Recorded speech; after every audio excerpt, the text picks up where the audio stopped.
Hello, welcome back to my channel. I'm Helen, also known as Best Book Forward, and today I'm going to share my first wrap up on YouTube, which is very exciting. Normally I do these on Instagram and I just share a stack of books that I've read and just sort of highlight my favourites. But I'm actually going to talk through all of the books I read and let you know what I thought about them. So I read 8 books this month, and the first book that I read was The Pearl Sister by Lucinda Riley. So the reason I wanted to start the year with this one is because it's quite a chunky book and it's one that I had on my shelf. 2 of my goals this year are to read more from my TBR, but also to not fear the big book. This is the 4th book in this series and I'm really enjoying it. If you haven't read them, they're actually really easy reads. You can fly through them quite quickly. They all sort of start with a sister who's been adopted, and when the dad dies, he leaves them with some coordinates and information about where they were adopted from.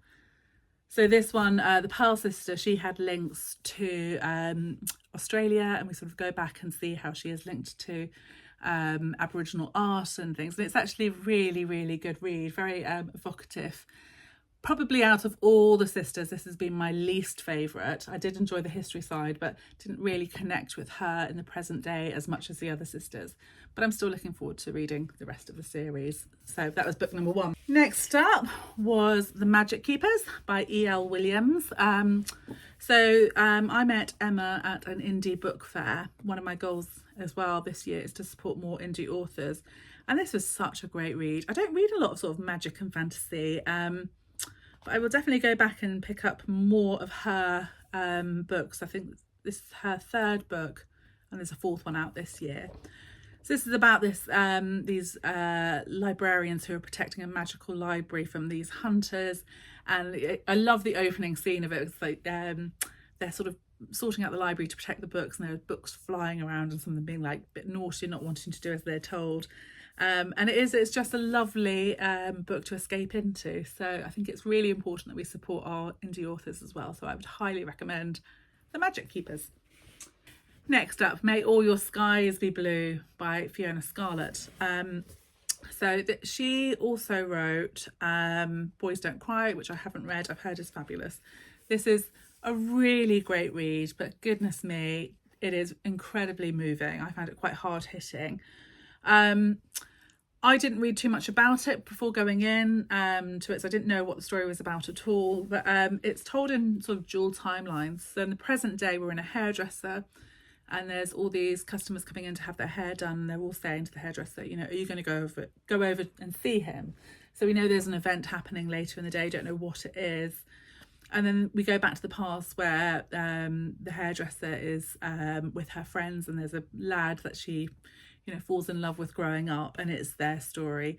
And yeah, as I say, it packs a punch. I really wasn't expecting it to be one that got me, but I did have a good old cry over this one. I think it's probably worth noting that you might want to check out some of the content warnings. There's certainly dementia and alcoholism in it, but it is beautifully written. You just maybe want to have a pack of tissues and a big bar of chocolate by your side for that one. So funnily enough, after that I picked up Jill Mansell, The Wedding of the Year, because I love a good romance read. I know they get a little bit of stick sometimes, but I think you can't go wrong with a lovely rom-com. This is a great one. It's about this couple who turn up on their wedding day, and the wedding is interrupted when the vicar's wife comes to confront him about an affair he's been having. And then it sort of moves off to find, you know, the stories of the vicar's wife, you know, the couple getting married and some of the people who are attending, all brought together really beautifully. It's witty and warm, and I just don't think you can go wrong with it. I absolutely love that one. Okay, next up, Famous Last Words by Gillian McAllister. I love Gillian's books. I actually read this one in December, and then I read it again in January because Gillian is going to be a guest on my next season of the podcast. This is a brilliant read. You can see how many tabs I gave it. So this book opens with a woman who is returning to work after having a baby. It's the baby's first day at nursery. Mum's going back as a literary agent, and the husband's nowhere to be seen. By the front door, she finds a note that says, "It's been so lovely with you both." And when she turns it over, it says, "If anything," and that's scribbled out because that's not going to make you anxious or anything. Anyway, when she arrives at work, there's breaking news that there is a hostage situation near where she works, and shortly afterwards the police arrive to tell her that her husband is involved, but that he is actually the gunman. And it is a really, really gripping, edge of your seat stuff. I mean, both times I read it, I have to say, I just flew through it. What I love about Gillian's books, she always has a fresh idea. You know, she brings women's stories to the front, and she's just really clever. You always know you're going to have a satisfying end, which I know some thrillers sort of leave you a bit at the end like, really? But that's Famous Last Words, which I absolutely loved, and I will keep you posted on that episode of the podcast as well. So quite unusual for me, because I don't tend to do thrillers back to back, but I really fancied this one.